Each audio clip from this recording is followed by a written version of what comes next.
Hi guys, good evening. May malungkot na naman dito na baby. Wala pa si mami niya. Katapos ko lang guys mag-online class. Kaya ngayon pa lang ako lumalapit ulit kay baby Milo namin. Na ito yan, sad boy ito guys. Kanina nag-online class ako, ang ingay niya. Kasi wala pa si mami niya. Tapos kanina kami lang ditong dalawa. Si Papa naman andito pero nasa labas.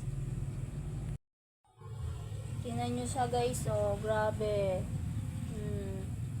Ano na baby Milo, andito kami guys sa pinto. Tingnan talaga siya sa labas, oh. Oh, masaan na? Gutom ka na yata, bebe. Gutom na si baby Milo, gutom na. Dadating na yun si mami. Milo, gusto mo magsama tayo pagsundo kay mami mo? Ha? Gusto mo yun? Or no na? Anong gusto ng baby namin? Ha? Si baby Mila na pogi. Oh. Ha, tingnan na dito. Oh. Ayan na. Naka-video tayo, bebe. Bye-bye, guys.